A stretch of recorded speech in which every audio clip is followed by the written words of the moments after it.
Senator Cassidy. Thank you, Mr. Jorgensen. Thank you for being here. Mr. Jorgensen, you had mentioned that, just to clarify for the record, that Ozempic would be available with a patient assistant program, a PAP, if they were insured but they had a high deductible. You did not mention that for Wegovy. So if a patient has a high deductible and/or has a health savings account, they're taking Wegovy for obesity, is there a patient assistant program for them, or some other assistance for them to be able to afford? Yeah, so first to clarify what we have on Ozempic, if you have an income less than 400% of the national poverty line, you can qualify for free Ozempic. If you have a high deductible plan, unfortunately, when you're inside insurance, if you actually got a product for free from Novo Nordisk, or you bought it at a cash program, the insurance company would not count that against your deductible. So it wouldn't help you. So well, wait a second though, if I have a high deductible health plan with a health savings account, and say the drug is whatever it is, at $900, and I've got a deductible of $2,000, let me make sure I understand this. One, that your patient assistant program would not assist them, and you're saying it's because, yes, our net price is whatever it is, $600, would be willing to make it more affordable, but that this would not, the patient would not benefit. I lost you there. Yeah. I lost you there. Yeah, so if you instead, so when you're in the deductible space, we have still given the rebate to the PBM, but it's not shared with the patient. And if you went out and bought, say, a lower price product, because we also have a cash program, that spend would not count against your deductible, because you have to spend that within, say, insurance, so it wouldn't help the patient. And that's a function of insurance scheme design. That's not something we control. No, it actually would help the patient on the other hand, because if she'd be paying much less, but now she's paying $900. But I think I'm hearing from you in the contractual relationship that you have with the PBM, that actually seems to be what is first being considered is a contractual relationship between your company and the PBM, and not the bottom line for the patient. Because the bottom line for the patient, she's paying $900 instead of nothing. Is that a fair statement? So let's assume that she has less than 400% of federal poverty. So she's less than 400% of federal poverty, and she's got a high deductible plan and/or a high deductible HSA. So she would not qualify for the patient assistant program. She would not, but even if she did, she would still have the deductible. So I get that, but yeah, she would use that for another thing. She'd use that for an urgent care visit as opposed to the drug benefit. Yeah, that's true. We feel it's not appropriate to have deductible plans for patients living with chronic diseases that on an ongoing basis needs to have access to the healthcare. So when they come to the beginning... But that is a value judgment on the basis of the company for the patient. I'll just say that, because oftentimes those policies are otherwise more affordable. Let me ask, if the patient is uninsured, would she qualify for this less than 400% of federal poverty being able to get the patient assistant program? Yes, for the diabetes product, we have not yet established it for the obesity program. We have a cash offering at approximately half the price that patients can use.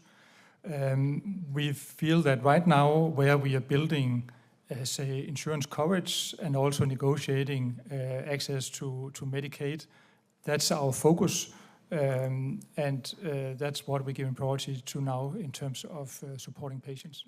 Let me move on. One of the tensions here that I mentioned is innovation versus the ability to afford. And I just want to, echo what Marshall and Romney said. The fact that y'all and others are doing research on the impact of these drugs to prevent Alzheimer's is fantastic. I mean, this could possibly be part of what makes Alzheimer's less of a scourge.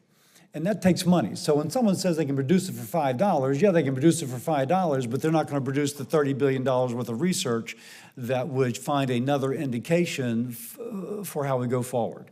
So I think we need to acknowledge there is that. But it is my impression that the United States is paying for this research and that the other countries are not. I'm sure that Chairman Sanders asked if you're making money in Germany. Of course you're making money in Germany. You're making money on the margin, but I don't think, it's my impression, if you will, that it's not the Germans who are paying for the ongoing research as to another indication.